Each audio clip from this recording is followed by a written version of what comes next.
તમારું નામ ભાઈ? ભરતભાઈ ઈશ્વરભાઈ મીણાપુર. ભરતભાઈ ઈશ્વરભાઈ, ગામ મીણાપુર, મીણાપુર તાલુકો ચુડા, જિલ્લો સુરેન્દ્રનગર. બરોબર. આપણે આ કયા તલો આવ્યા હતા? ક્રિસ્મા. ક્રિસ્મા અને ડાળુવાળા. હા. અને ક્યાંથી લાવ્યા હતા? સુદામડા છે રમેશભાઈના એગ્રોમાંથી. સુદામડા રમેશભાઈ ઓલો એગ્રોથી માંધાતા એગ્રો. હા. બરોબર. આપણે કેટલા વીઘાના વાયા હતા? 5 વીઘાના. 5 વીઘાના. હા. અને કેવા તલ કેવા લાગ્યા તમને? તલ સારા થયા. સારા. કેટલા ઉતર્યા? 107 મણ થયા 5 વીઘાના. 5 વીઘામાંથી 107 મણ. હા. બરોબર. તો આ તલ ટૂંકમાં ઉતારો સારો આવ્યો કહેવાય ને? હા, ઉતારો સારામાં સારો આવ્યો.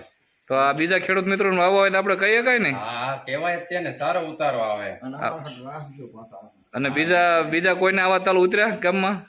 ગામમાં આપણે તો સારા ઉતર્યા છે, બીજાને તો નથી ખબર. બરોબર. તમે પોર વાયા હતા, તમારે કેવા પોર થયા હતા? આની જેવા નતા થયા, આનો ઉતારો સારો આવ્યો. ઉતારો સારો આવ્યો. હા. જો મિત્રો, આ 50 કિલોની થેલીઓ 43 ભરેલી છે, એટલે 107 મણ થાય. 1 વીઘામાં 21.5 મણનો ઉતારો આવ્યો. આવો ઉતારો હજી સુધી કોઈ નહીં આવ્યો હોય. રેકોર્ડ બ્રેક ઉતારો કહેવાય. ભીષ્મા એગ્રી રિસર્ચ બાયોટેક કંપનીના કોઈ પણ બિયારણ હોય ક્યારેય પણ મોળા નહીં આવે. બધાય બિયારણો સરસ આવે છે. તમે પણ વાવજો. ખૂબ ખૂબ આભાર.